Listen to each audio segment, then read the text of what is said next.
question we were looking at, I think we were to look at the balance sheet. We were to look at the balance sheet. So that is where I want us to pick up from. And of course, there are past paper questions which I've been able to share on the group. So hope you can be able to access them because the question we were looking at was from it was from June 2011. It is from June 2011. It was question number 2, June 2011, question number 2. So if you can be able to open that particular paper, June 2011, question number 2, let me know whether you've been able to open it. Whether you've been able to open it. There's the remaining bit you are supposed to look at the balance sheet. The balance sheet. So just confirm there in the chat whether you've been able to access it. Whether you've been able to access it. Whether you've been able to access it.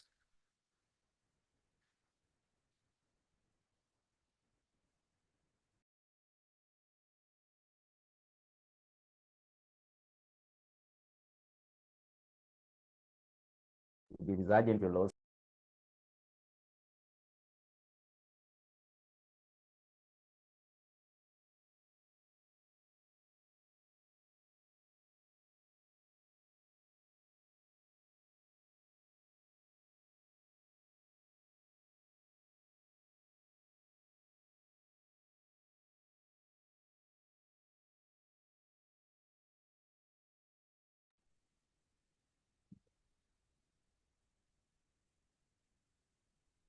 So I can see Ruben says sound, please.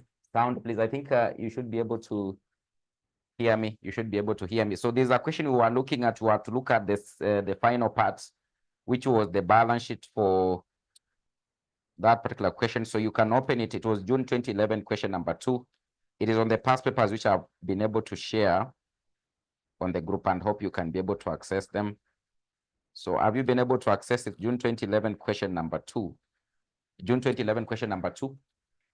We were supposed to look at the balance sheet. So the question was on SH and company. SH and company. SH and company statements. Supposed to get the statements. Statements of financial position. Statement of financial position. Statement of financial position. Statement of financial position as at that is the 31st of December 2010. 31st of December 2010. So we'll have in this case our shillings. So our shillings is actually in thousands. Our shillings will be in thousands. Our shillings will be in thousands. And of course, as per any other balance sheet or statement of financial position, so still the same case, when you are preparing a statement of financial position for professional firms, you'll start with what we call the assets. Of course, now in this case, we'll start with the assets. We can start with the non-current asset. Non-current assets. Non-current assets. Non-current assets. So if you look at in the balance sheet, you look at, for example, what had actually been presented there. So we had office equipment. If you look at the trio balance, we had office equipment. Office equipment. Office equipment. So the cost there was actually 1840. But remember, we had actually calculated depreciation for this particular equipment. What was the depreciation for the equipment? The one we calculated, the depreciation for equipment was how much? The one we calculated, it was how much? The depreciation for equipment was how much? The depreciation for equipment was how much? We had calculated the depreciation in the question when we were solving it the previous time. I don't know. It was how much the depreciation for equipment? For equipment.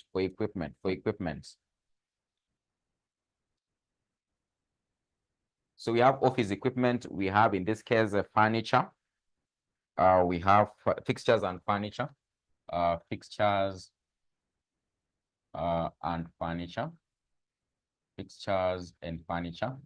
So fixtures and furniture, it is 805, 805. But of course, you also had the depreciation. We calculated depreciation. So on fixtures and furnitures. Then also in this case, you have library books. Library books, which you said will still be part of the non-current assets. So it was 644, 644, 644. But I think there were some books which were acquired. So the total was coming to 1,010. Then another asset we have in this case is what was acquired during the year was actually office premises. Office premises, which the value was 6,500,000. 6,500,000, but it had a depreciation. So the depreciation for the office equipment, if you can remember, it was 184. For the fixtures and furniture, we had computed, it was 120.75. For the library books, we also, in this case, looked at the depreciation. It was actually 126.5, 126.50. Then in this case, we had for the office premises was 162.5, so 162,500. So these were the non-current assets. But now in this case, you also have the current assets. Current assets. So the current assets in this case, you'd put work in progress.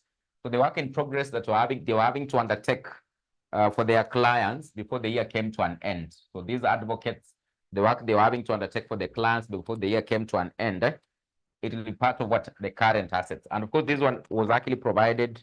If you look at note number 13, representing the client's work was work in progress as of 31st of December, which was in this case what 1170,000.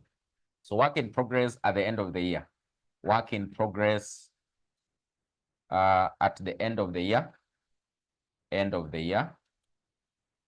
Work in progress at the end of the year. So that was actually 1170. Was actually 1170. Then also in this case we have debtors and disbursements. So there's a figure we calculated in the debtors and the disbursements. So that is still a current asset, debtors and the disbursements. The figure we calculated in the debtors and disbursements was a balancing figure. The balancing figure for debtors and the disbursements. There was a balancing figure for debtors and the disbursements. There's a balancing figure for debtors and disbursements that we calculated in our previous class. So I think we had done it in the previous class. There was a balancing figure for debtors. It was 4,009,000. Then of course in this case we have the balances we had actually computed. You remember in the cash book, the balances in the cash book. So in this case we have the amount in the bank, with regard to the client, and of course the office. So the amount for the client in the bank, the one that we had actually computed, what were we getting? It was for the client, it was actually 905. And of course for the office was how much? For the office was how much? It was 1014. It was actually 1014. So if you get the difference here, you should be able to get 1656. So this is the fixtures and furnitures you left. Remember, these ones you had computed. We had actually computed them. So if you can check our working for depreciation, you'll get these figures. So you less, so that in this case, you can be able to get the net book value by the end of the year. So in this case, you get 684.25. Then in this case, it will be 883. This one will be 883.75. Then this one you should be able to get 663. 6337.50. So this will encompass our non-current assets and of course what current assets. There's something I told you must be able to note with the professional firms. The library books, you must be wondering, they are non-current assets. They are non-current what assets. So the library books will be taken to be what? To be non-current what assets. To be non-current assets. So these are the only, in this case, assets you have. So what is the total you're having to get in terms of the assets? What is the total you're having to get in terms of the assets? The total you're having to get in terms of the assets?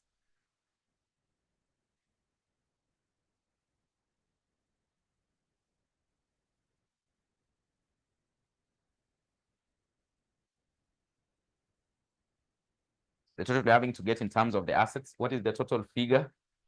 The total figure. Using your calculator, the total figure. The total figure.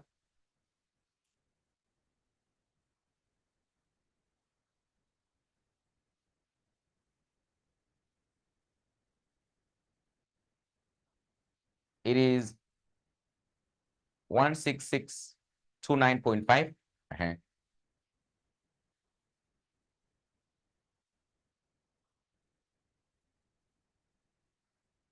Any other person who has made the addition? Any other person who has made the addition?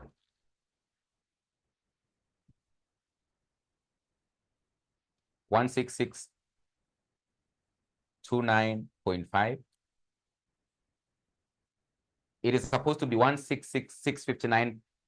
166. This one from 𝒂𝒚 16659.5. So you can confirm confirm what you might have missed out.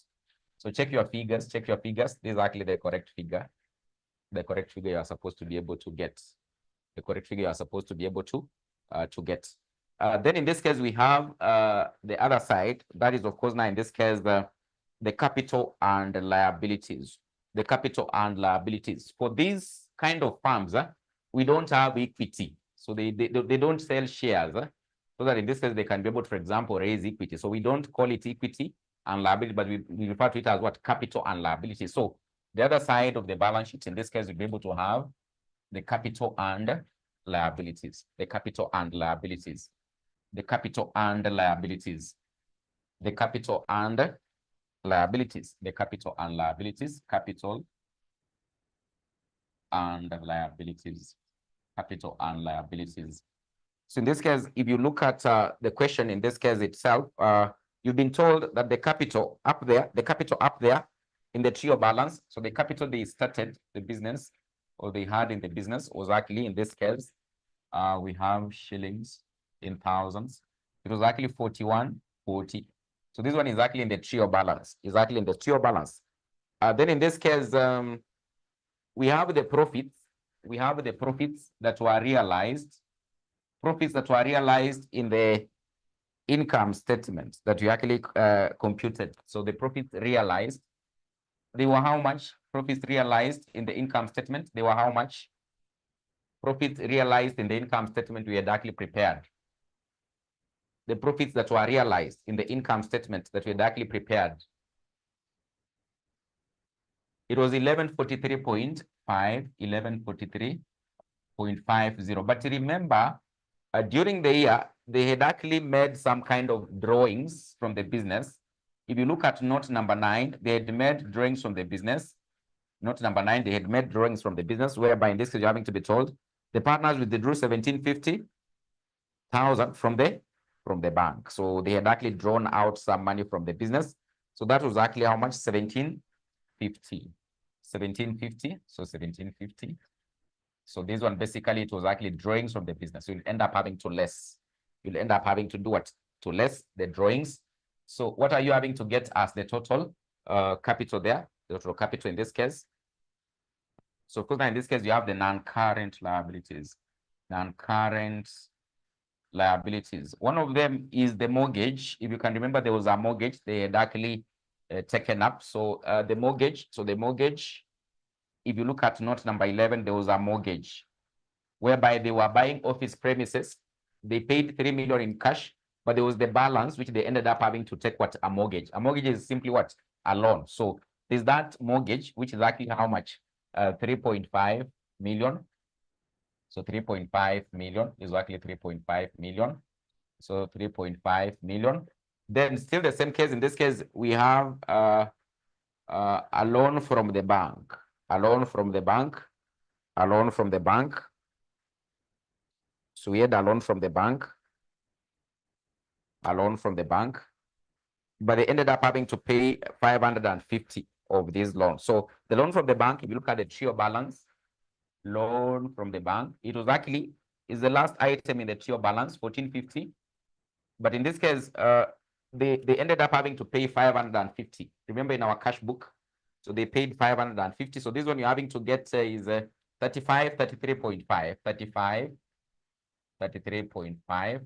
So this one they had paid 550. So there was a repayment which they made of 550. 550.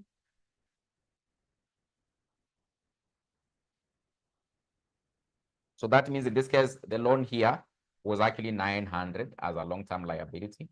As a long-term what? Liability. If you look at note number 6, they had made a repayment of 550. A repayment of 550.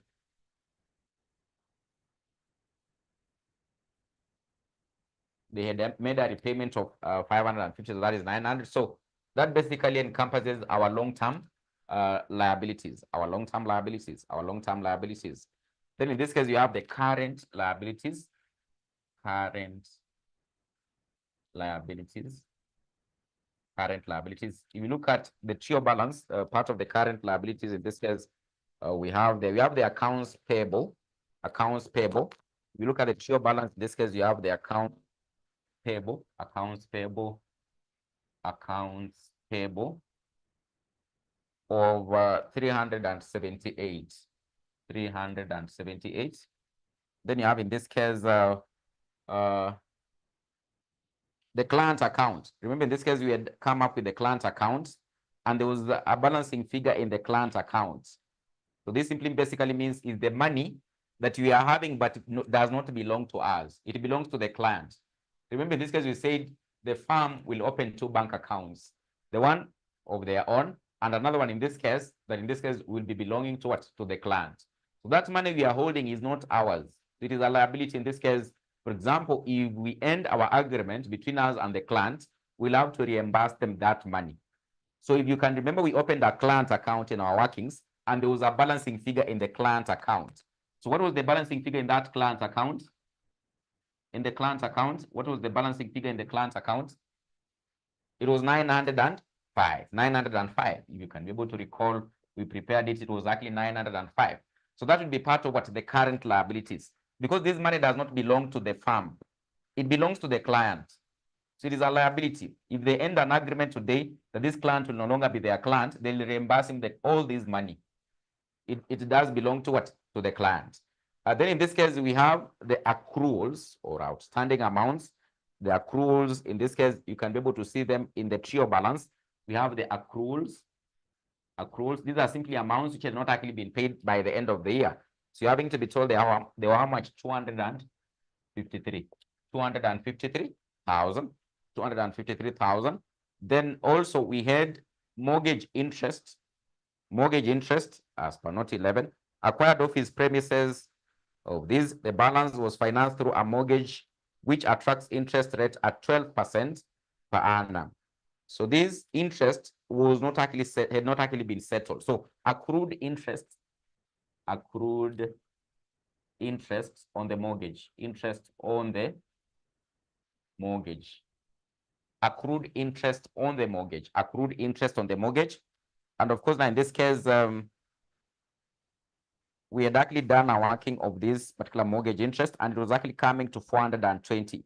So this one had not actually been settled by the end of the year. So it becomes a current what liability, still be part of the liabilities in this case. Then in this case, you have what? The accrued expenses. So the accrued expenses, that is in note number 8.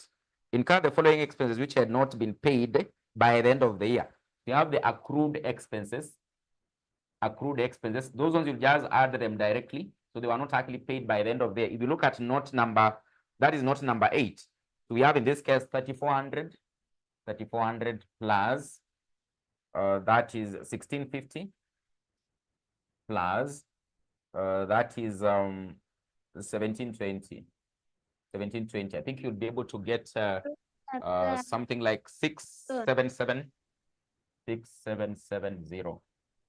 So this one, I think you are getting it's 4,400.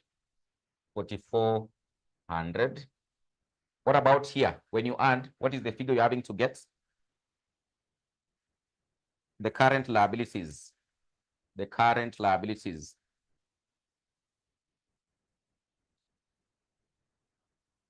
The current liabilities, you're getting how much? The total. So 378,905,253, 426,770. You're getting how much? 87.26. 87.26. 87.26. So 87.26. So what is the total? What is the total if you add the capital and liabilities? The total if you add the capital and liabilities. The total if you add the capital and liabilities. Opti, you've given the correct figure because someone else has not confirmed. Opti, you've been able to give the correct figure. What is the total if you add all of them? The total if you add all of them? 16,659.50. And of course, it should be able to balance with what we got under the capital, under the assets, So 16,659. So 16,659.50. So that basically becomes what our balance sheet for S and H becomes our balance sheet for S and H. So that is really how you come up with what the balance sheets. You come up with the balance sheets for the professional firm. So I want us to look at another question, which I had also left as an assignment. It is November 2018, question number 5B. So confirm whether you can be able to access it, because I had also shared the past paper, because I want us to move together. So November 2018, question number 5B. November 2018, question number 5B. So confirm whether you can be able to access it.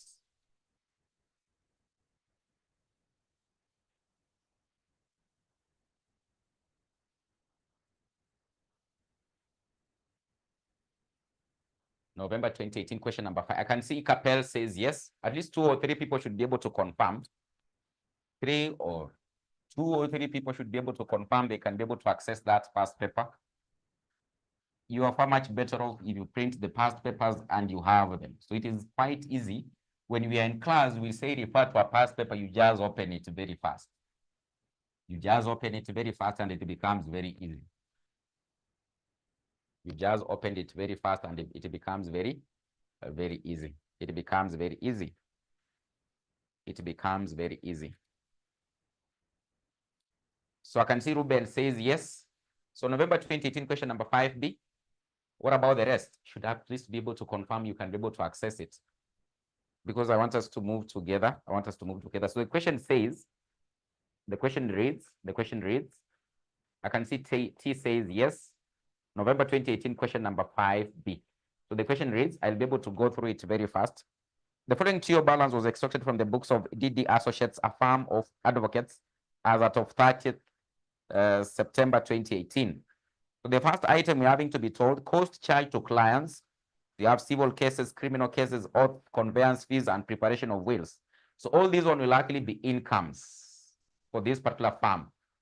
So that is what they charged. Then cases in progress as at the start of the year. So that is actually what 11,04,000. Client's account, money held on behalf of the clients. So that is what you're having to say is a liability. It's not your money. You're just holding it on behalf of what the client. So it will be a liability in the balance sheet. Accounts payable is a liability. Accounts receivable, you know, that is what an asset. General office expenses is an expense they incurred. Furniture, fixtures, and library books, those are what? Non-current assets. Cash at bank, we have the client account and of course the office account. So in this case, it was exactly what 1671, that is an asset. Capital is what they had as capital. Disbursements on behalf of what? The client. That is an asset. Is money they disbursed on behalf of the client. So the client didn't have the money in his or her own account. So they disbursed on his behalf. but of course, you'll be able to pay them back. So that is an asset or like a debtor. Drawings is money they drew from the business. So that basically reduces the capital. Salaries to office staff, an expense. Rent and rates is an expense. Postage and telephone expense, printing and stationery, what expense? It is estimated that debts amounting to 165,000 might not be collected and should be written off. So that is basically bad debts to be written off, reduces what? The debtors account. Depreciation should be provided at the rate of 20% per annum on the book value of furniture, fittings, and library books. Cases in progress by the end of the year were valued at what? 705. So this will enable us to determine how much was actually the income, realized by this particular firm. So they want us to prepare, in this case, the statement of comprehensive income for the year ended 30th of September 2018, and of course the statement of financial position as of 30th of September 2018, as of 30th of September 2018. So we can be able to start off by looking at the income statement. So DD Associates, it is actually DD Associates, DD Associates, DD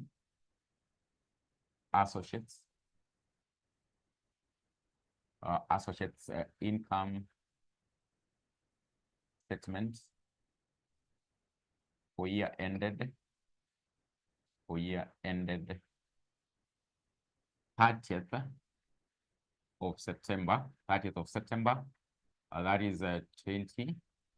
Is it 2018? I think 2018, yeah, exactly 2018, 30th of September 2018. So of course, as per the normal format of an income statement, you'll start with what? The incomes. And remember now, in this case, our figures will likely be in thousands. So they'll be in thousands. So you'll start with the incomes. What this firm of advocates was realizing as an income. So of course, in this case, as per the TRIO balance, you can be able to see that the cost charged to clients, you have, in this case, the first income they realized is what they were charging their clients, cost charged to clients. And of course, in this case, you can be able to see from the TRIO balance, we had civil cases, that is 4220. So we had civil cases, that is 4220. 42 is supposed to be 4250. 4250 plus. In this case, also we had criminal cases, 2450. 2450 plus. Also, we had, in this case, oath. There were some oath. People were taking some oath, and of course, they are farmed for them. So that is 260. Conveyancing fee.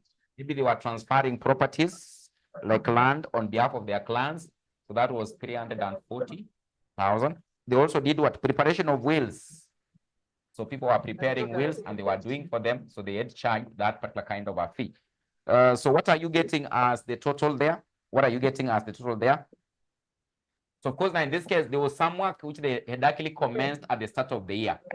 So that basically will still be part of their income in this current year. So you can add work in progress, add the work in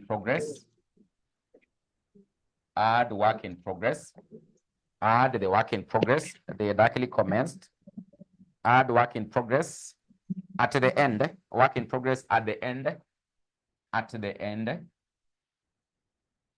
then you less work in progress, which was for the previous year, work in progress at start. This basically, for example, maybe they were doing conveyancing, but maybe it goes to the other year.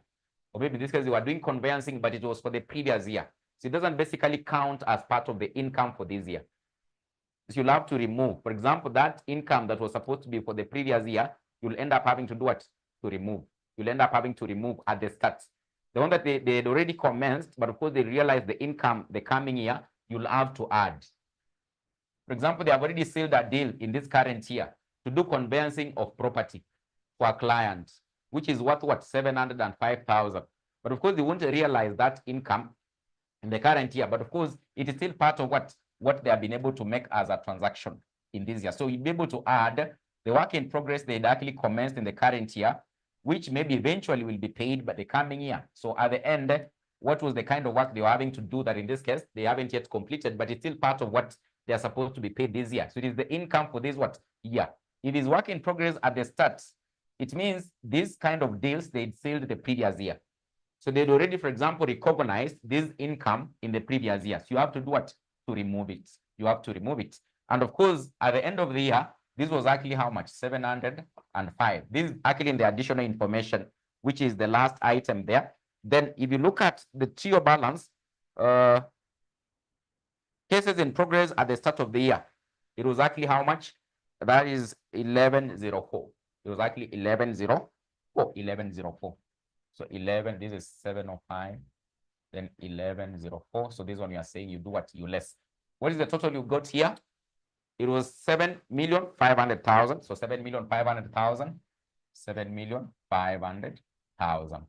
So you can look whether in this case you have any other income. And of course, in this case, the income most obviously will be on the credit side of what? The TO balance. All incomes are normally the credit side of what? Of the TO balance. So you can look at any other item. If you look at these items, plans, account money, that is a liability. Accounts payable, liability. Capital is not part of the incomes. So it seems like in this case, we do not have any other income. So this basically gives us our net fees received or net fees they received, net fees they had received. So I don't know how much you are getting there. Then of course, in this case, we have the expenses. We have the expenses. We have the expenses. We have the expenses. The expenses. So the expenses, you are far much better off in this case. For example, if you start looking at the additional information. So in this case, we are told in the additional information number 1, it is estimated that debt amounting to 165,000 might not be collected and should be written off. So that is an expense. So bad debt written off. From that is additional information number 1. Bad debt. It is very direct. Bad debt written off. That was how much? 165,000. Then of course you are told depreciation should be provided at the rate of 20% per annum on the book value of furniture, fittings, and what? Library books. So depreciation, that is on furniture, books, and of course what? Furniture, books, and of course what? Fittings, and fittings, and of course fittings. It is supposed to be at 20% of the net book value. So in this case, if you look at our TO balance, the furniture, fittings, and library books was actually 1350,000. So you'll be able to multiply with 1350. So what are you getting for that particular kind of an expense? 20% of 1350, which is the net book value, because that is the rate at which they are providing depreciation. That is 270. So that is actually 270. 270. So of course, in this case, we are done with the additional information because the last additional information, we've already been able to use it here. You've already been able to use it here. So now in this case, you can look at the TO balance, whether you have any other expenses. So we have in this case, accounts payable. So accounts receivable is an asset. General office expenses. So general office expenses from the TO balance. In this case, it is actually 255. 255. Then in this case, also we have cash at bank, that is an asset. Furniture, an asset. Capital. Disbursements on behalf of the client, that is an asset. Drawings will affect capital. Salaries to office staff. Salaries to office staff. Salaries to office staff. That was 2160. 2160. Another expense, rent and rates. Rent and rates. Rent and rates. It was in this case 1800. 1800 or 1.8 million. Postage and telephone. Postage and telephone. Postage and telephone. That is 546. 546. Then in this case, you have the last one. Printing and stationery is still an expense. Printing and stationery is still an expense. So that was in this case 1050. It was actually 1050. So I don't know, what are you getting as the total here? First of all, the total here is how much? The total there is how much?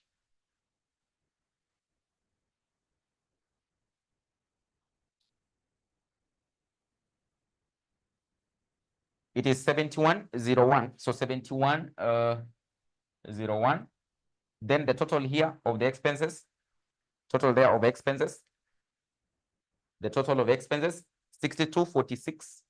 As you are saying 6246. What is the net profit? Net profit. What is the net profit? So of course the net profit, you get the difference. The incomes, you less the expenses. The incomes, you less the expenses. So the net profit comes to how much? It comes to how much? I can see T says 855. So hope it is correct. I hope it is correct. I hope it is correct, 𝒂𝒚. I hope it is correct.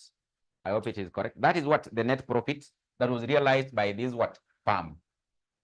So remember, this net profits will be part of what? The capital. So you'll transfer it to the balance sheet as part of what? The capital. As part of what? The capital. So the second part of the question in this case wanted us to prepare what? The statement of financial position. Statement of financial what? Position. So this, the income statement is done and dusted. Done and dusted. So we now in this case have to do what? Consider preparing what? The statement of financial position. So hope you've been able to clear up with this, because I want us to look at the statement of what? Financial position for DD Associates. Statement of financial position for DD Associates. Statement of financial position for DD Associates. Statement of financial position for DD Associates. So the statement, DD Associates statement of financial position as at statement of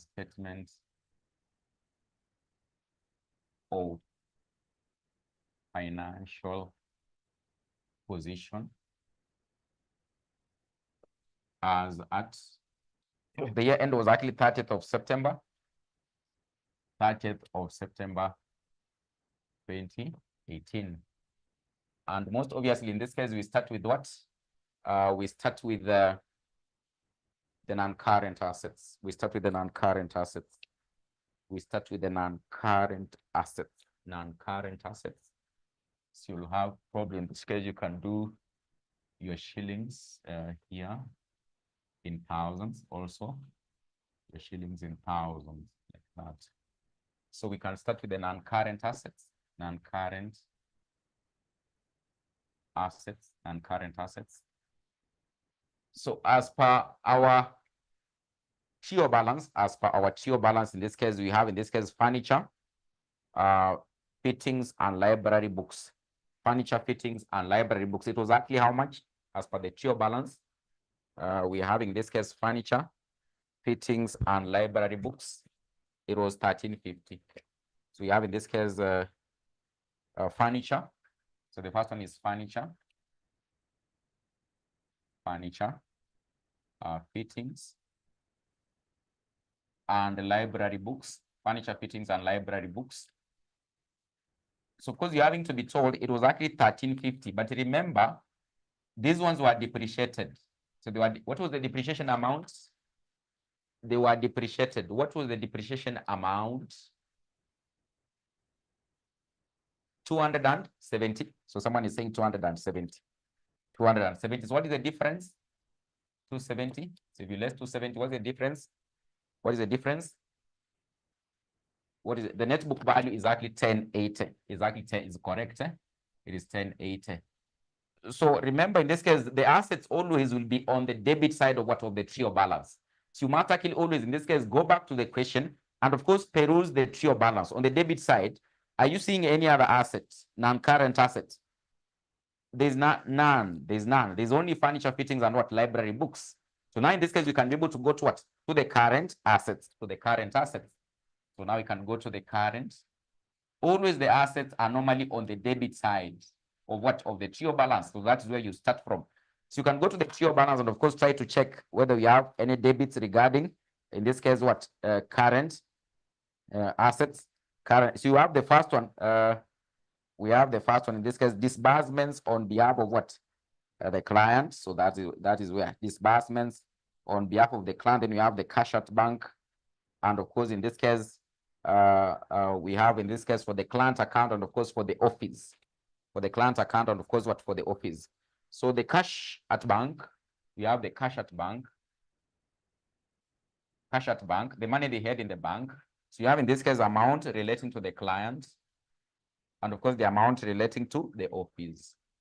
The office. So for the client in this case, we have 744.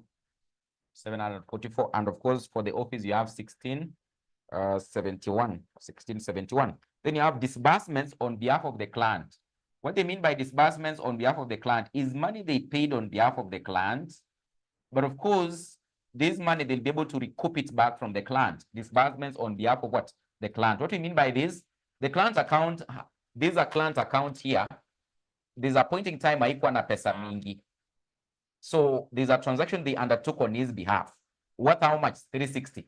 So they'll pay him back. And of course, now in this case, that client becomes like what? A debtor.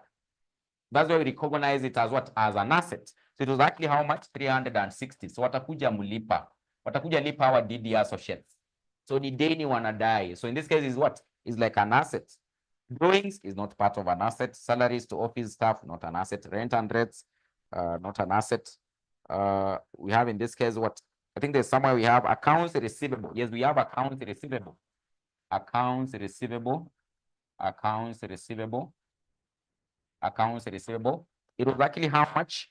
It was 2440. But remember, kulikuwa na zile zilikuwa written off ambazo walisema probably they won't be able to recover them. So it was how much? 165. You can remember bad debt written off. Bad debt written off. The bad debt written off. You have to write them off. So how much are you getting? When you write them off, how much are you getting? When you write them off, how much are you getting as the figure for receivables? The receivable is same as debtors. Accounts receivable is same as debtors. How much are you getting? So I can see someone says 2275. Hope it is correct. 2275. It is 2275. Then in this case, we have the cases or the matters that were actually in progress by the end of the year. So you have in this case work in progress, cases in progress. Cases in progress by the end of the year become what? An asset at the end. Cases in progress at the end, that's additional information number 3. So that becomes what? So that is basically what they expecting out of their income the coming year. Out of their income the coming year. In this case, we have cases in progress, cash at bank, the cash at bank. Cash at, what are you getting of the total? What are you getting the total of the current? So those are the big current assets that we have. I think it is 6835. First of all, the current here. So Hope says 835. Is it correct? 35 is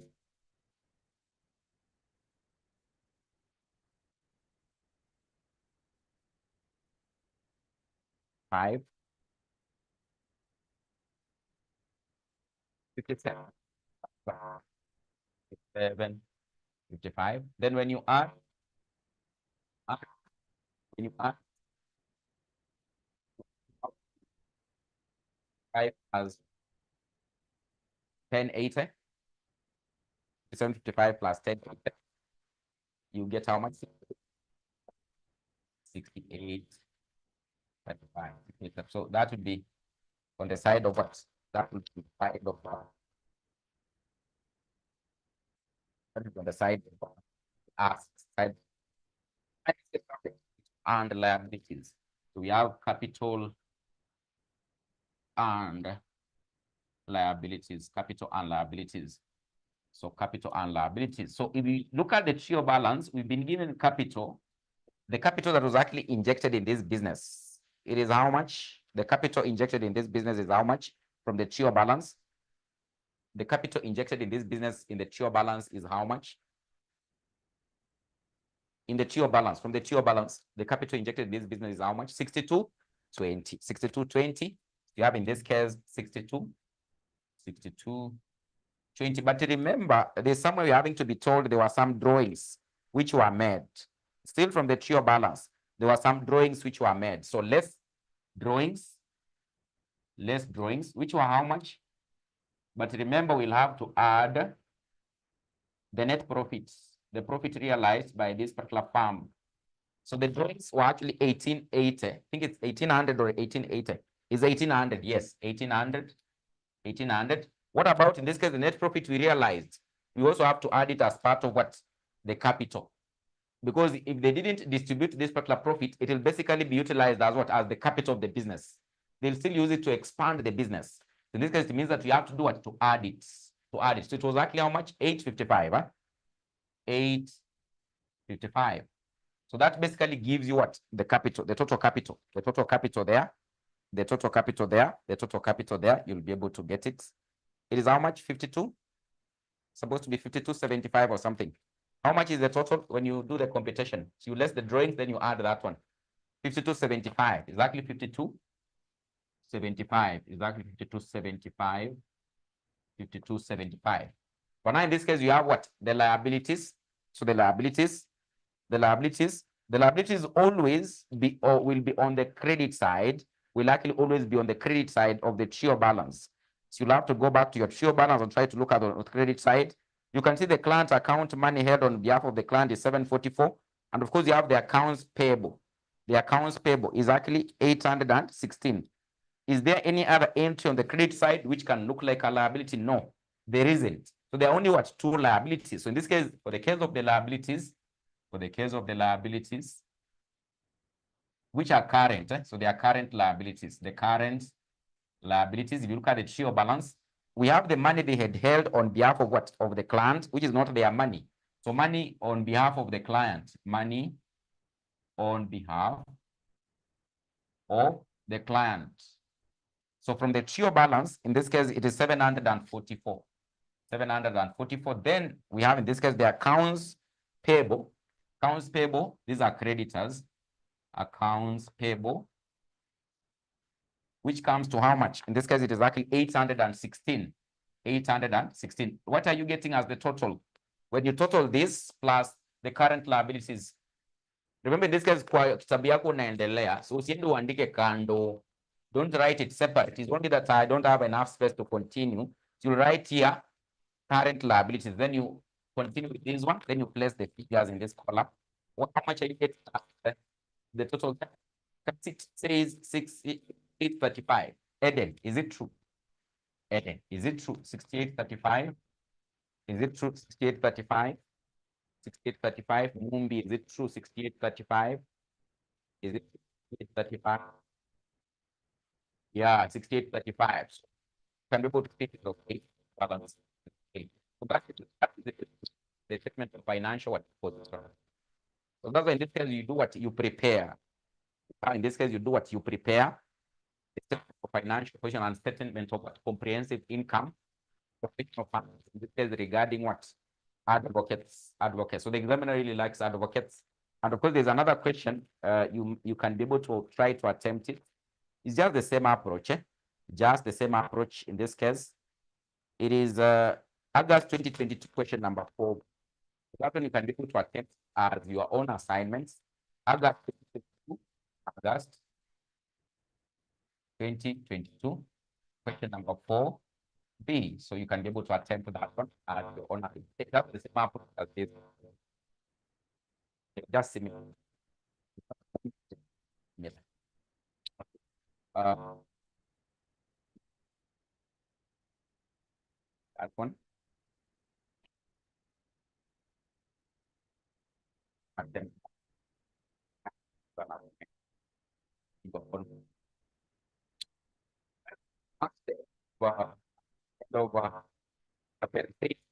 So I don't know if the others are having a challenge. So am I audible? Am I audible? It's my network. Check your sound system. There are a lot of what echoes. There are a lot of what echoes.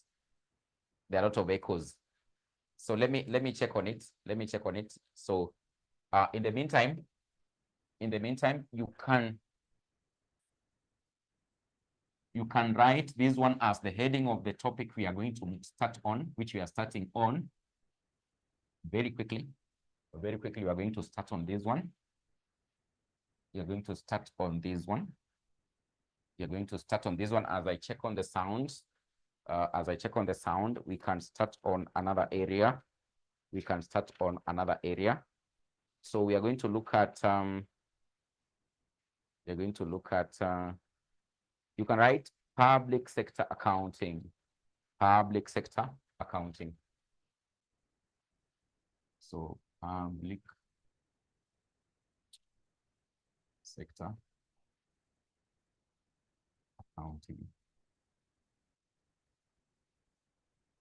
sector accounting. So let me check on the sound just in a few minutes.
Acha niulize kama iko sawa.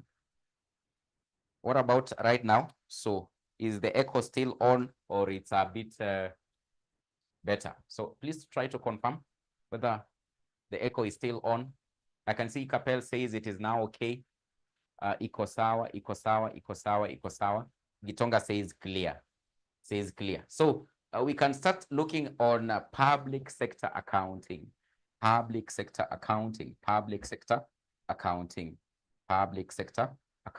what is public sector accounting? So public sector accounting involves accounting for public sector entities. So you can be able to write something. It involves accounting for public. It involves accounting for public sector entities. It involves accounting for public sector entities. E.g., you can give an example of these public sector entities. You can talk about maybe parastatals,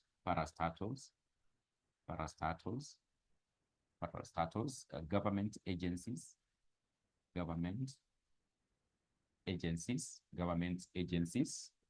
public schools, schools or entities, public schools, or in general, just what entities, etc. So these are what you call what public sector entities. And of course, in this case, they are public sector entities because the public has an interest in what they're having to do.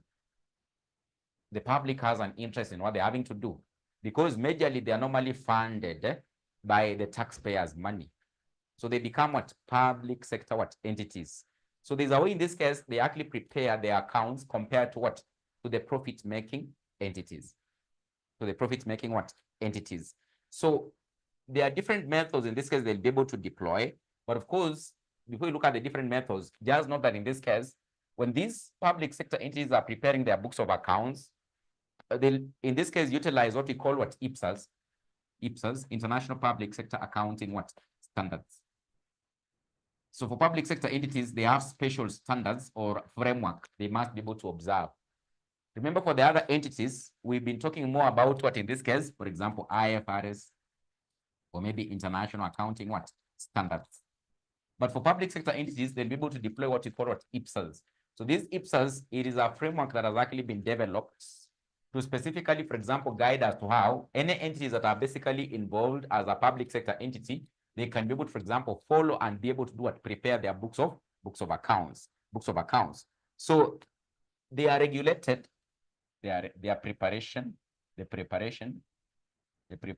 of financial statements,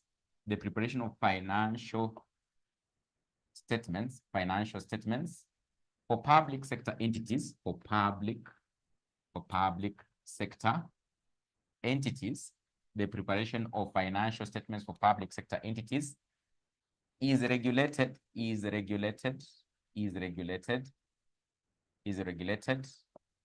under the 𝒐𝒂𝒚s, or in bracket, you can be able to write in full and just say International Public Sector Accounting Standards. International. That is the International Public Sector Accounting Standards. International Public Sector Accounting what? Standards. International Public Sector Accounting Standards. So this is the framework. So we have a number of standards that have been developed in terms of 𝒐𝒂𝒚s to guide, for example, each and every area. For example, if they are preparing the financial statements, how they can be able to go about it. So they'll deploy these one. They'll adapt these ones. For example, if you have school bazaars, if you have, for example, someone working in a government ministry, someone working in a government parastatal.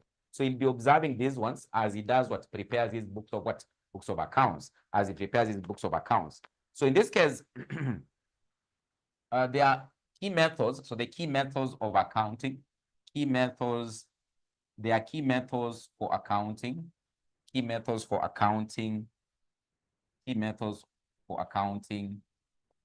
in the public sector. There are key methods for accounting in the public sector. The key methods of accounting in the public sector. So they'll come out as we'll be preparing part of this particular financial statement. So number one, we have in this case what we call what cash basis accounting. Cash basis accounting. We have the cash basis accounting. Number two, we have what we call the accrual basis accounting. And then number three, they'll also in this case be able to, for example, ensure they undertake what we call what fund accounting. Then of course they prepare budgets. So there'll be an involvement of what we call what budgeting accounting. So they come up with budgets each and every time you hear government is coming up with budgets. So there'll be an aspect of what we call what budgeting accounting, which you'll be able to see how it is actually normally done. They realize some kind of, for example, what they have been able to spend. They compare in this case with what they had set as a budget to realize, for example, what could be the variance or the deviation. When you talk about cash basis accounting, so this way now in this case, they'll end up having to record what they have been able to incur in terms of what an expense at that point in time. So is on cash basis. So in this case, it means that once they spend is when in this case they recognize, for example, what an expense. It's exactly what on cash basis. Or for example, once they realize an income in terms of cash is when they'll be able to recognize it in the books of accounts. So that is what cash basis. But accrual basis, in this case, you recognize an income, for example, when you've earned it before even you receive it. Or in this case, you recognize an expense at the point in time, for example, that expense has arisen even before you spend the money. Before you spend the money. That is the aspect of what? Of accrual. Like what we do in the normal accounting, that we recognize accruals at the end of the year as part of the expenses for the current year. This is what they mean by, in this case, what accrual accounting basis, whereby it is an income, you recognize it at the point in time it has been earned. Even if it will be paid in future, you have to recognize it in the books of accounts. That is what accrual. So you recognize income even before you do what, you receive it. You recognize an expense, even in this case, for example, the outflow, sorry, is actually, for example, in this case, maybe undertaken, or you pay out that kind of an expense, you still don't do what? Recognize it in the books of account. For example, the accruals that we have to recognize them as part of the expenses in the current year. Even though you haven't paid for them, we'll pay next year. So the money will be paid next year. So in this case, you still recognize them as what? As accrual. It is opposite of the cash basis. For the cash basis, you only recognize an income once it is received. Style wame deposit kwa account yako, pap, amu may receive the cash is like this, is when you recognize it in the books of accounts or in the financial statements. That is what the cash basis. So they can be able to adapt the two. But of course, now in this case, what you must be able to realize, the government agencies have been advised, I think from this particular year, they have been using what you're calling what the cash basis, but they have been called upon to adapt the accrual basis. The accrual what basis. So sometimes in this case, you've heard that probably counties are having what? A lot of outstanding amounts to their suppliers.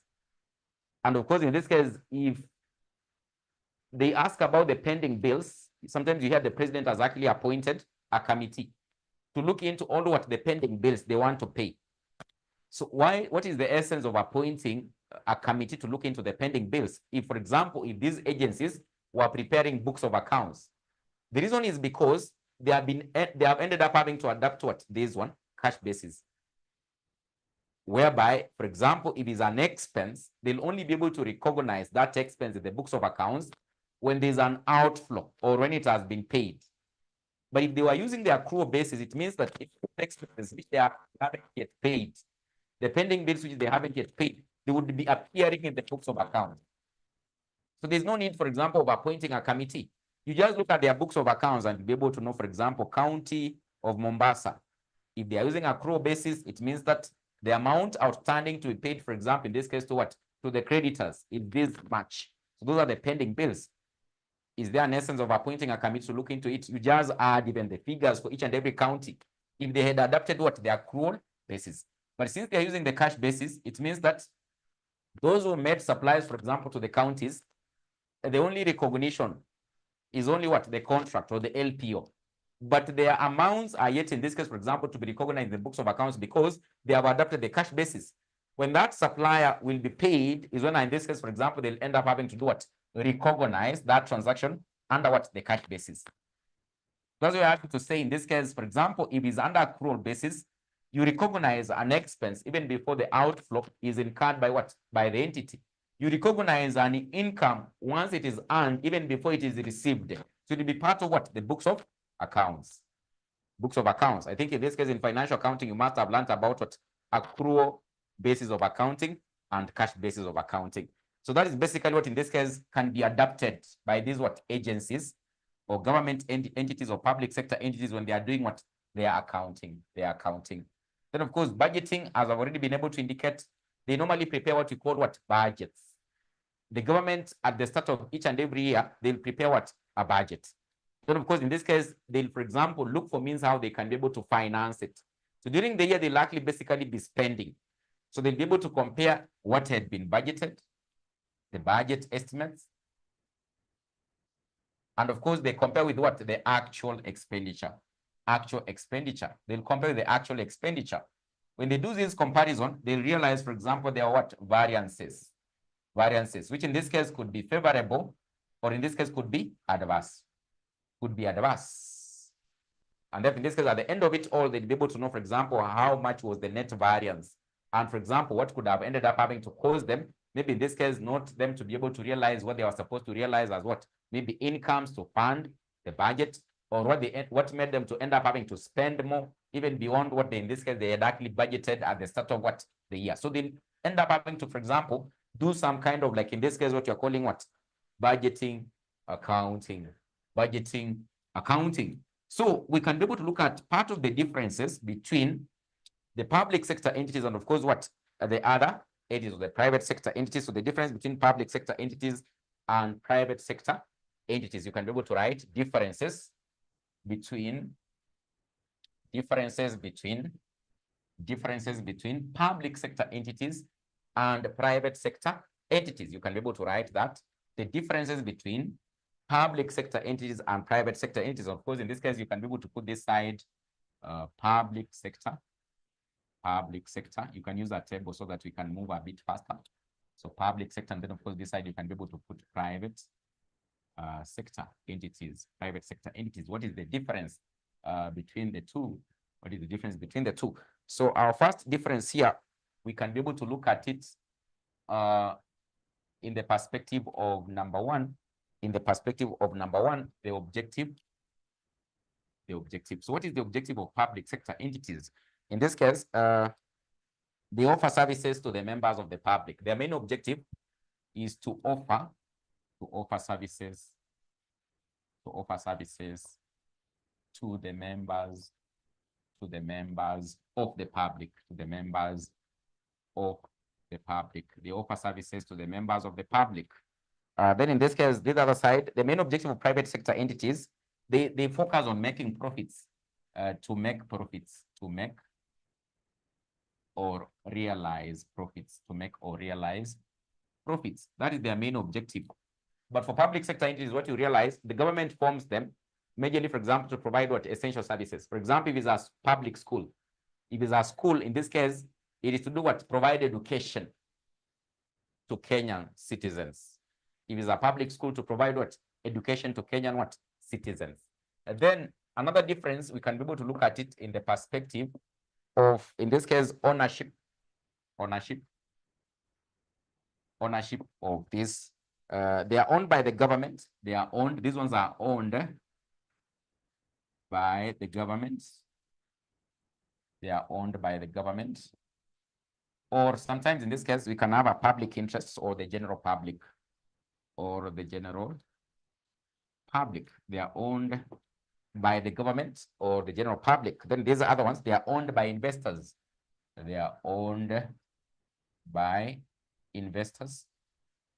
Who in this case are just what? Private citizens, investors, or shareholders.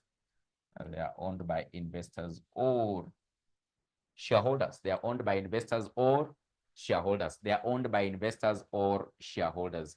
Then in this case, another difference, we can be able to look at it in the perspective of funding. So public sector entities are funded by the government through the taxpayers' money. So funded by the government through the taxpayers' money, They are funded by the government through the taxpayers' money,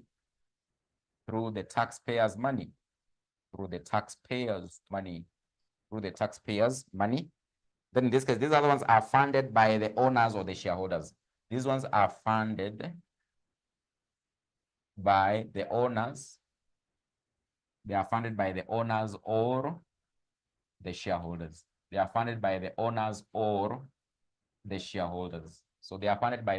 or the shareholders. Then accountability. To whom are they accountable? So accountability.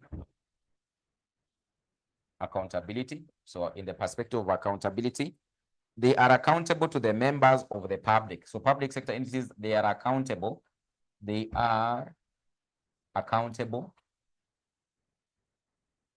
to the members of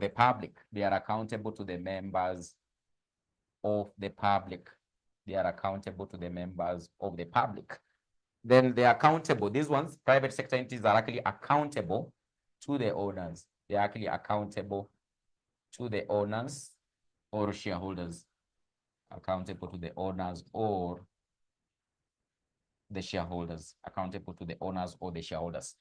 Those are part of the key difference of what happens, for example, in public sector entities and of course what private sector entities. So these ones, they'll be so much profit focused. These ones, they'll be focusing on what? Providing essential services to the citizens. Then in this case, when you talk about, in this case, ownership, they are owned by the government. Then of course, still the same time, they are funded by the government through what? The taxpayers' money. So each and every year you've heard that in this case, the government is allocating money for what? For education. Part of it, in this case, will be able to, for example, in this case, do what? Enable. So I can be able to see someone is saying, is not able to hear me again. Is not able to hear me again. That is T.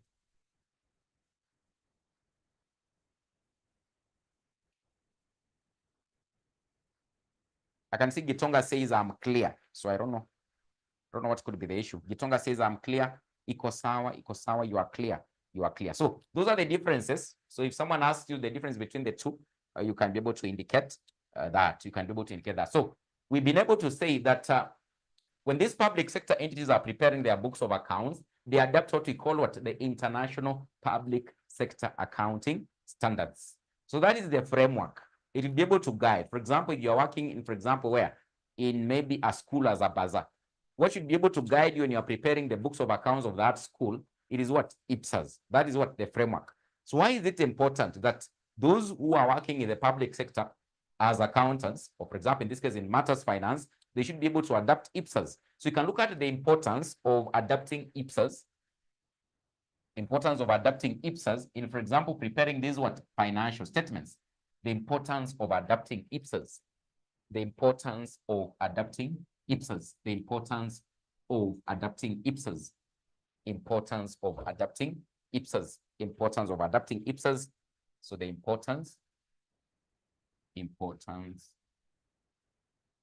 of adapting. Importance of adapting IPSAs. Why is it important they adapt this particular framework? So some of them, I think you know about them. For example, it will bring about what? Uniformity. For example, in this case, improve, for example, what we call what? Consistency. The books of accounts for this year will be consistent with those ones for next year. So you can do an easy comparison because there's a framework having to be followed. So it can improve accountability, improves accountability and transparency. That is one of the benefits. Accountability and transparency. Improves accountability and transparency. So it will be it basically enhances accountability because they'll account by using what? The IPSAs. So they'll, for example, in this case, be answerable to the members of the public, what they're having to do in terms of what? The finances. Then it improves reliability, improves the reliability of the accounts. It improves the reliability of the accounts of public sector entities. It makes them become reliable. So you can, for example, look at them and, for example, be able to make an informed what? Decision regarding, for example, how much should actually be used to fund this kind of what? Entities. Then another thing, it enhances comparability. Enhances comparability amongst government agencies. Enhances comparability amongst what? Government agencies. Then it can help improve efficiency. Improves consistency. It improves consistency in preparing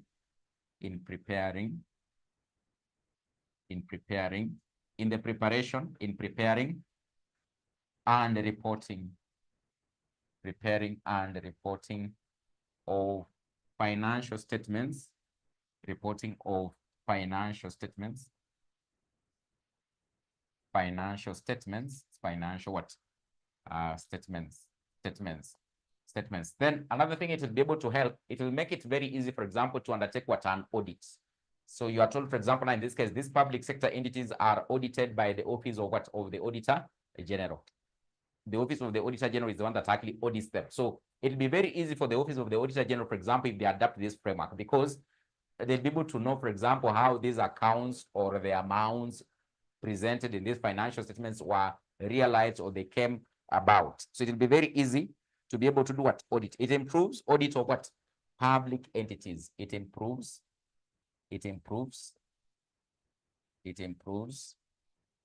on the audits, improves on the audits of public sector entities, improves on the audit of public sector what? Entities, improves on the audit of public sector entities. But of course, this adaptation of these IPSAs will come with its own what? Challenges. It will come with its own challenges. So there'll be some challenges regarding what? Adapting this kind of IPSAs. Remember, for example, some of the countries are sovereign. So they might have come up with what? Their own laws and actually what? Regulations, which of course now in this case will inhibit, for example, adaptation of what? Of the IPSAs. It can become a challenge because different countries have different laws and regulations or what? Reporting framework. So challenges of adaptation. What are the challenges?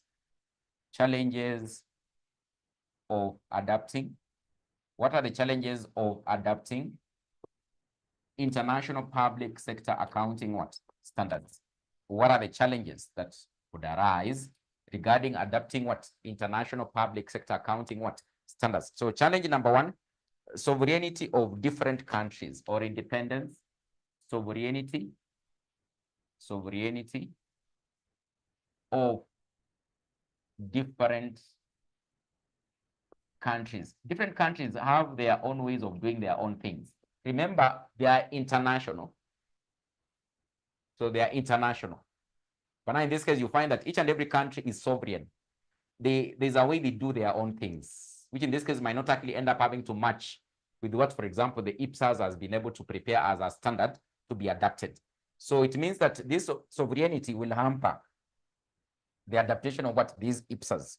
So i.e. countries prefer using, some countries prefer using local standards, They might have their own local standards that they have been able to prepare. So it can be a challenge to adapt what? The IPSAs. Number two, different countries have different reporting requirements. Different countries have different reporting requirements. Different reporting requirements. So that could be part of also the challenge. So the reporting requirements might not actually be in conformity of what? Of the IPSAs or what the IPSAs provides. So these different requirements regarding how countries are supposed to prepare their books of accounts poses a challenge in adapting what? IPSAs. So unapata kila country iko their way as to how they want, for example, their government agencies to report. And of course, IPSAS has been able to prepare the standards. But what the countries want doesn't, for example, match with what IPSAS has actually been able to do, what to provide. So it basically brings upon a clash. It becomes very difficult, for example, in this case, to do what? For example, to adapt them. Then another thing, countries have different laws and regulations. Countries have different laws and regulations. Countries have different laws and regulations. Different laws and regulations. And another challenge could be lack of resources. Lack of resources to implement. Lack of resources to implement systems. Lack of resources and systems to implement. And systems to implement IPSAs. And systems to implement IPSAs. So some of these standards, they require resources, for example, training the employees or training capacity for the employees. So if you don't train them or you come up with the proper, for example, accounting systems that can, for example, utilize 𝒐𝒂𝒆, it will become what? A challenge. Then the very, very last one, there can be lack of what? Political goodwill. So some countries, there can be lack of political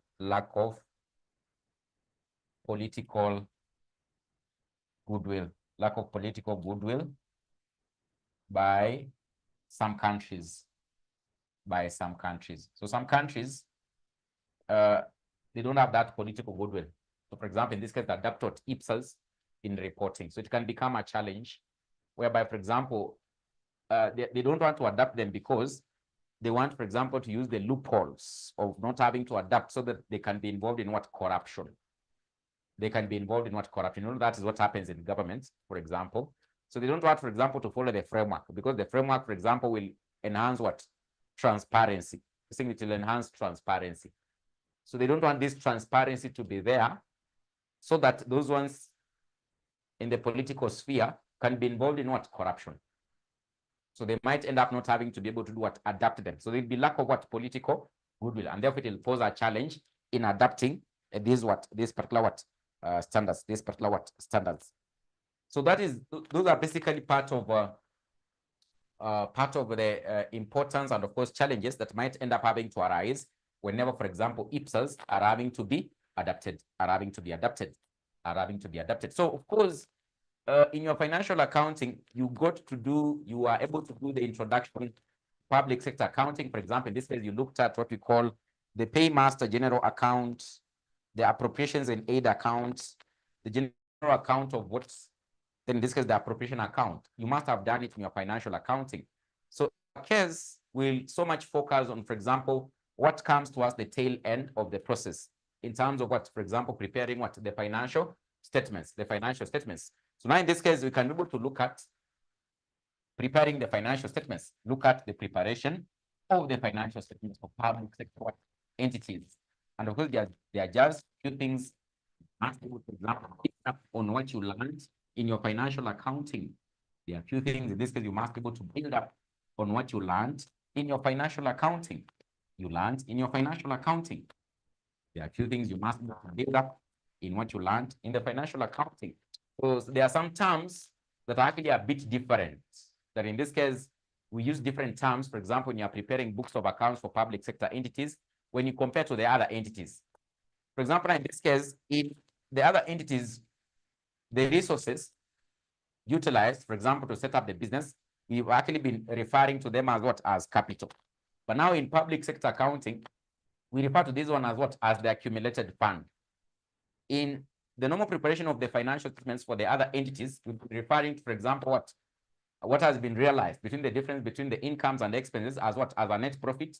But now in this case, in the government agencies or public sector entities, a profit will be able to refer to it as what? As a surplus. And in this case, what we've been referring to as, for example, in this case, a loss, we don't refer to it as a loss in public sector accounting, but we refer to it as what? As a deficit.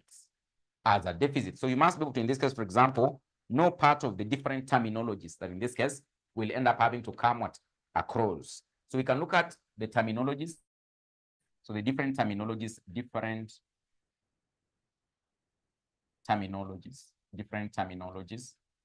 which will be very common. So of course there are others, but these ones will likely be very common. Different terminologies in accounting for public sector entities. Different terminologies in accounting for public sector entities. For example, the most common ones we are going to come across. In this case, we have what we are calling what? Capital. We will refer to it as, capital is known as an accumulated fund, So they accumulated a fund, so we don't refer to it as what? As capital. In this case, profit is known as a surplus. And in this case, a loss is known as a deficit. is actually known as a deficit.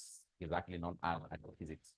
Is actually known as a deficit. So we'll almost basically use the same concepts regarding when you are preparing, for example, the income statement. We'll use the same concept whereby you get the incomes for that government agency, you less the expenses for that government agency. It will be able to give you either a surplus or what? A deficit. Then in this case, the capital or the amount that was, for example, in this case, utilized to fund will be known as what? As the accumulated fund. When you are preparing what? The statement of financial what? Position. Statement of what? Financial position. So we can look at a question. We can be able to look at a question very fast. Very fast, you can be able to look at a question and see how eventually, for example, you can come up with what? These statements. So I want you to open September 2015, question number 5B.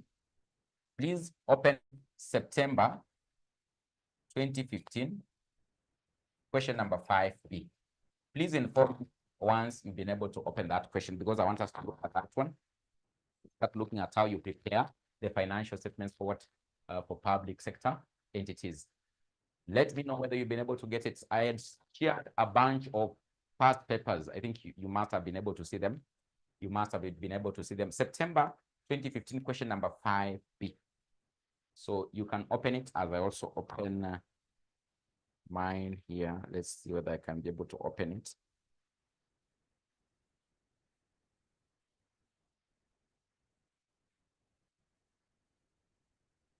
So let me know whether you've been able to open it.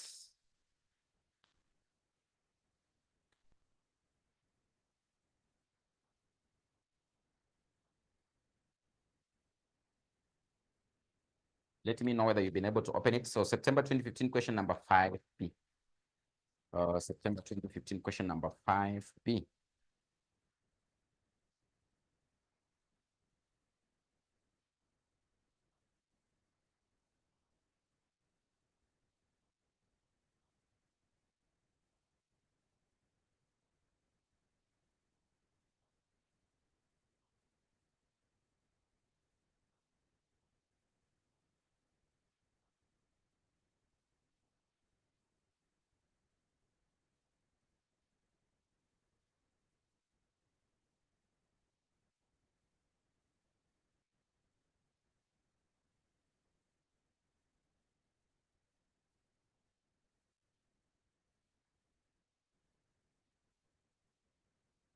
Found it is actually on page number 30. So I think our friend has been able to tell us where it is. It is on page number 30. So Betty, have you found it? So the other should be able to confirm on page number 30. Yeah, it is on page number 30. So a number of you should be able to confirm whether we are there. Justin got it. Justin got it. Justin ameipata. Ameipata. Ameipata. Justin ameipata. Justin ameiwai. Justin ameiwai. September 2015, question number 5B. Question number 5B. So we are able to get it. So I'm assuming you've been able to get it. I'm assuming you've been able to get it. So go to confirm. So the question, we can go through the question. Make sure that in this case, when you come to the class, you have the past papers. You can print them. You can print them. You'll be working with them. You can print them. It will be very easy. It will be very easy when you print them. So it says the following was extracted from the books of the Ministry of Tourism for the fiscal year ended 30th of June 2015. So you have an accumulated fund. That would be able to say it is what is capital. Cash and cash equivalents. So that is money they had. Receivables is an asset. Inventory of consumables, an asset. Transfers from exchequer, I think that is part of the incomes they received. Fees and fines and licenses, that is an income because they were charging fines and licenses, maybe to hotels or something. So there's an income they realized. Liability for long-term benefits, that is a long-term liability. Long-term borrowing, a long-term liability. Finance cost, so that is part of the expenses here. Supplies and consumables used, so that is an expense. Wages and salaries expense, other expenses. Transfers from other ministries, transfers to other ministries, that is outgoing amounts, that is an expense. Computer equipment, that is an asset. Vehicles, an asset. Land and buildings, an asset. Revenue from exchange transactions, that is an income. Revenues, income. Payables, that is a liability. Reserves is part of the capital. Part of the capital. So the first question in this case, what was performance for the year ended 30th of June 2015? The statement of financial position as at 30th June 2015. So the statement of financial performance here simply means you get what? The income. But in this case, the Ministry of Tourism. So Ministry of Tourism, Ministry of Tourism, Ministry of Tourism. Statement is the statement of financial performance. Statement of financial performance. Statement of financial performance. Statement of financial performance for the year ended. For year ended. Year ended 30th of June 2015. 30th June 2015. 30th June 2015. So in this case, so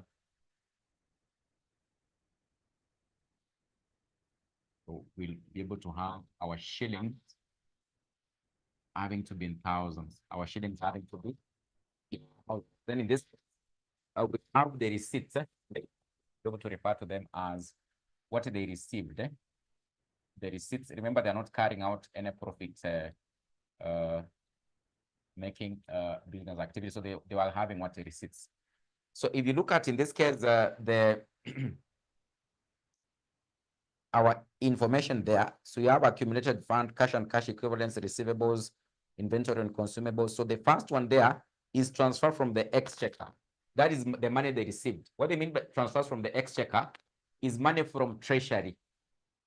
Remember, government agencies were saying they are owned by what? By the government. So they are funded by the treasury. So from the exchequer, maybe this money was wired in their bank account to fund or run the Ministry of Tourism what activities. From where? The treasury. So that is part of what? The receipts. So you have the transfers from the exchequer. So transfers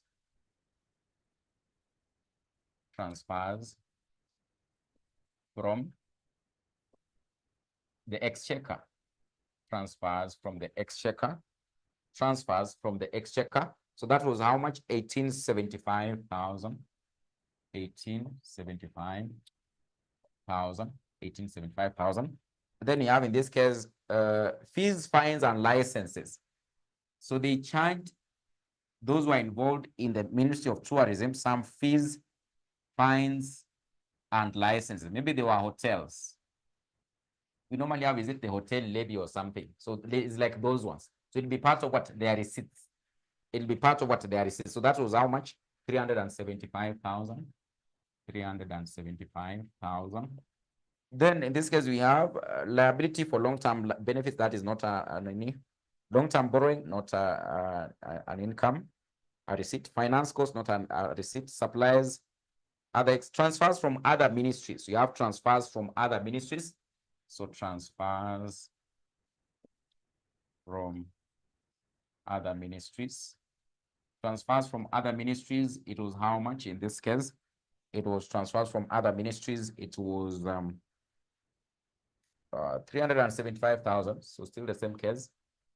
375 or 37,500. So 37,500 is actually 37,500,000. Then transfers to other ministries, that is what they spend out. Revenue from exchange transactions. Revenue from exchange transactions. Revenue from exchange transactions. So that was, in this case, 75,000. 75,000. Then what else? Other revenue. We have other revenue. So other revenue. Other revenues. Other revenues was, in this case, 450,000. 450,000. 450,000. 450,000. 450,000. What are you getting as the total here? As the total there. So those are the only what? revenues. What are you getting as the total there? As the total there. What are you getting as the total there? So I can see 2,812,500.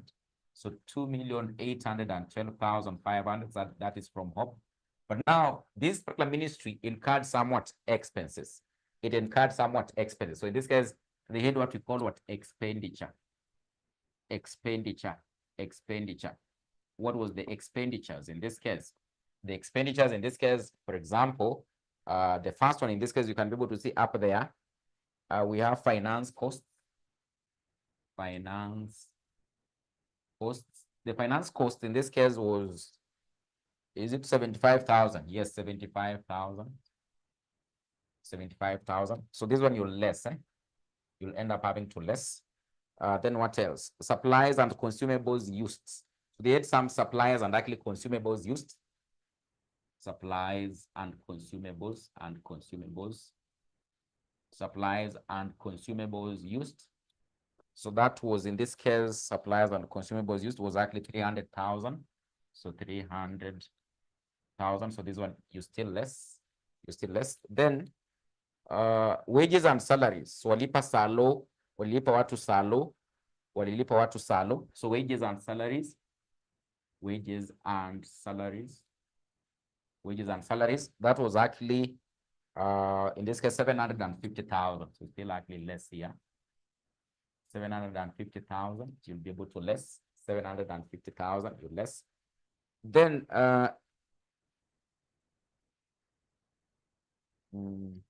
we have other expenses. That is 900,000. We have other expenses. That is how much? 900. How? Other expenses 900,000. You feel less as an expenditure. Then you have transfers to other ministries. So the incurred money which they transfer to other ministries. Maybe it's also in this case, it'll end up to which ministry? Maybe Ile Duale. Is it defense? Ile Duale defense. It can be that one for Duale defense. So transfers to other ministries. Transfers to other ministries. So that was how much? 375,000. 375,000. Still an expenditure they incurred. 375,000. So if we go down there, computer an asset, vehicles an asset, land an asset, revenue, no. So there's no any other, for example, expenditure. So what is the difference? The difference should be able to give us either in this case a surplus or a deficit. Remember tumesema huko hatutumii nini net profit ama sijui loss. Huku lugha tunatumia ni surplus or deficit. So what is the difference? I can see Hope says 412,500. Is it true?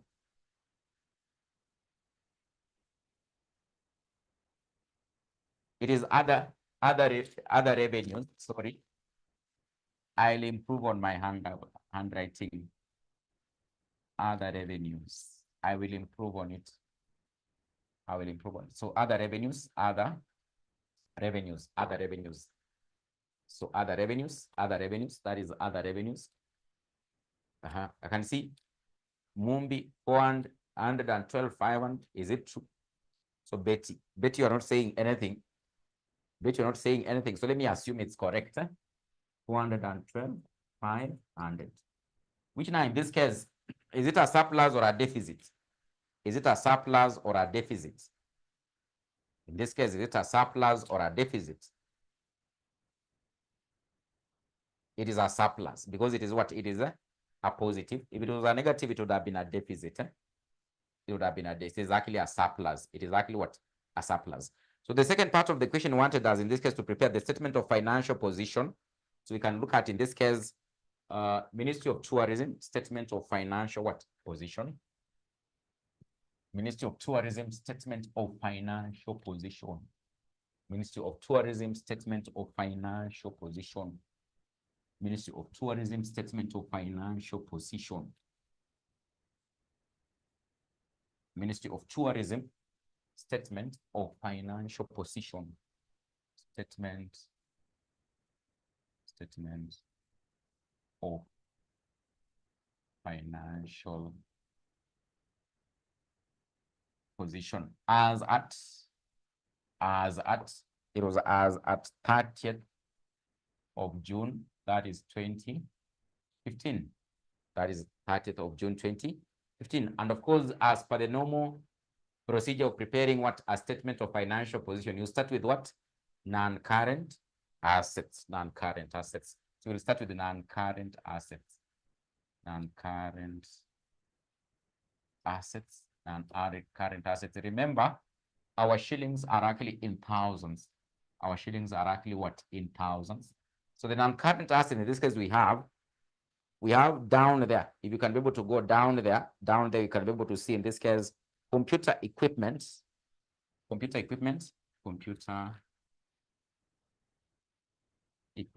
can be able to see computer equipment. It is of how much? It is of 200,000. Then in this case, we have vehicles. We have vehicles, 175,000. Vehicles, 175,000. And then in this case, we have land and buildings. Land and buildings of how much? In this case, land and buildings of 2,625,000. 2,625,000. 2,625,000. So I think those are the only non-current assets. Then in this case, you have the current assets. For the current assets, if you look at the start of that particular information extracted from the books, we have cash and cash what? Equivalents, which was what? 375,000. So cash and cash equivalents. Cash and cash equivalents. So the cash they had, and of course, those assets, they can be able to convert into cash very easily. They were 375,000. 375,000. Then we have receivables. Receivables. In this case, it was 150,000. 150,000. Just from the information we've been given. Inventory of consumables. Inventory of consumables.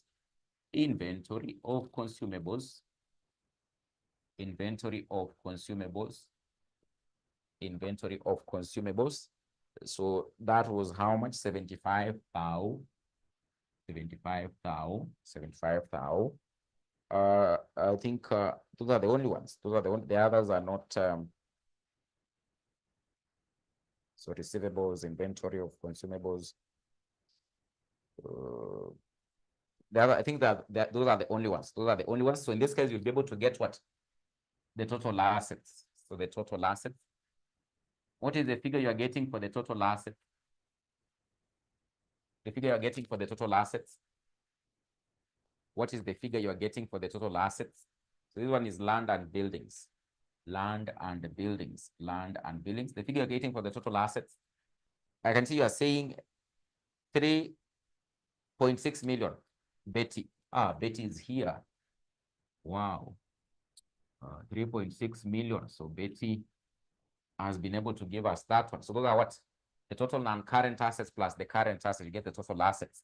Now you go to the other side of, remember in this case, we've been able to say it is not capital, but we refer to it as what? Accumulated fund. So in this case, you'll be able to say, you continue, you say accumulated fund.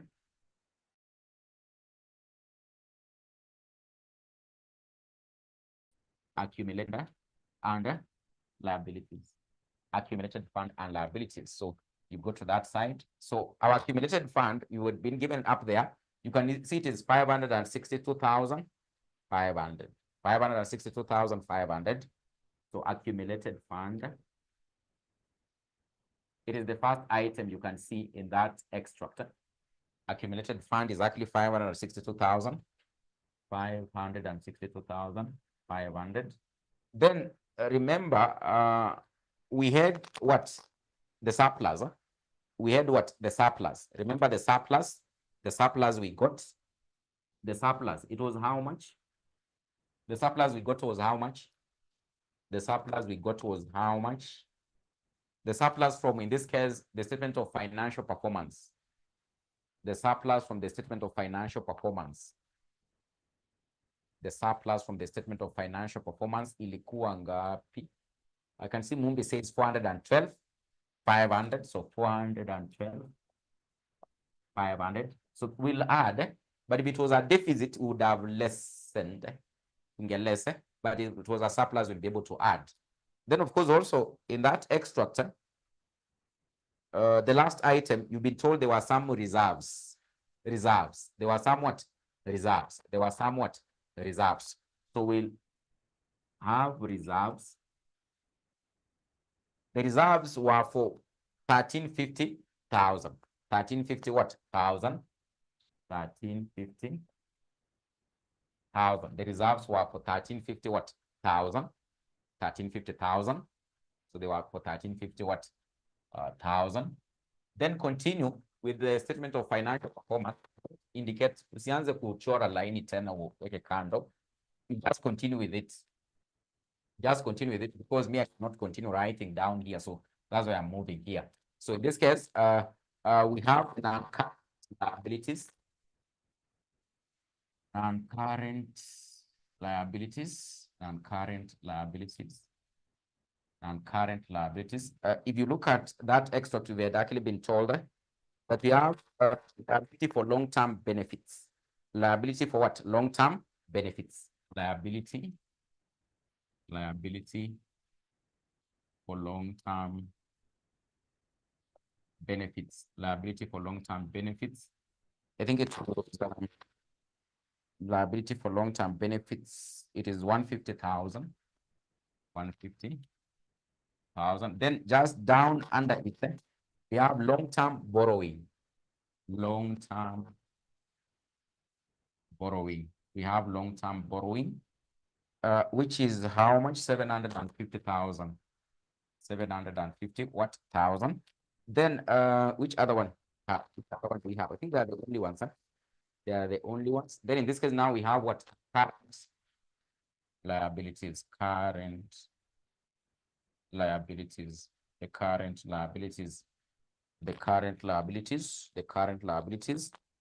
So which current liability we have? I think we have only what? Payables. We have only payables, which was 375,000. So payables 375,000. So in an exam scenario, make sure you've been able to utilize all the information.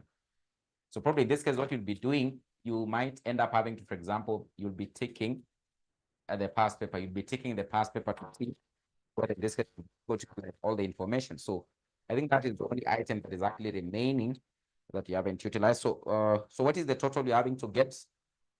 What is the total you're having to get, Betty? Not visible at the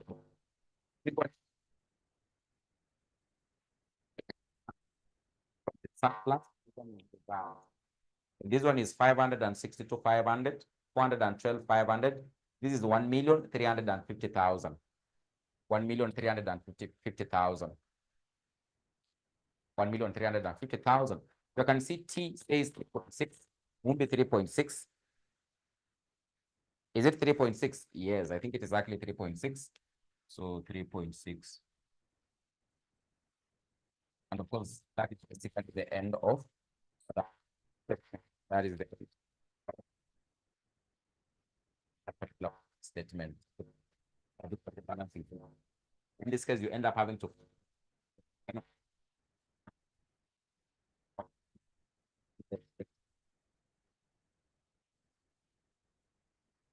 This says my voice is breaking. My voice is breaking. My voice is breaking. What about right now? So what about right now? What about right now? What about right now? Is it still breaking? It is good now. It is good now. It is good now. So so we'll end the class there. So I'm going to leave a question. We'll be able to look at it in our next class. in our next class. But of course, you can be able to attempt this one. There's another area we look at on budgeting, but I can leave this one as an assignment. This one as an assignment. You can look at these questions. Look at November 2015 question number 4A and May 2015. So November 2015. So assignments. So November 2015 question number 4A. Then also look at May. Is it May? May 2015 question number 3A. It is May. I think it is May 2015 question number 3A. Question number 3A. Look at those ones as what? As an assignment regarding how you can be able to come up with these final statements. But now in the next class, we'll be able to look at how budgeting is done and how in this case variances are actually what? Realized. So we can end there for now. So in the next class, we'll be able to show you how now in this case they do budgeting, and of course they compare with the estimates. They compare the estimates with, for example, what was actually spent. They realize what you're calling what the variances, and of course now in this case how we determine what the variances. So we can end there for now. So let's catch up. Let's meet in our next class. Unless there's a burning question, then let's end there for now. Let's end there for now. So we'll be able to wind up with public sector accounting in our next class. Then we start looking at another area. Any question? Any question you might be having? Any question you might be having? Any question you might be having? So if there isn't any question, then I wish all of you a good night. So let's catch up in the next class. Asanteni sana. Asanteni sana.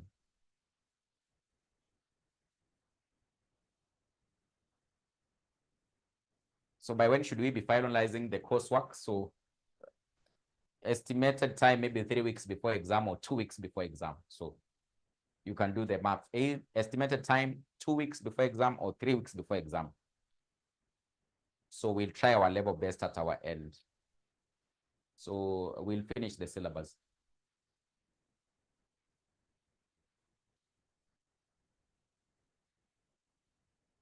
Any other question? Any other question? I can see Hope says Leo ameelewa. So Leo ameelewa. Leo ameelewa what you've learned. Okay. Any other question? Any other question? If there isn't, then I think let's end there. So let's catch up in the next class.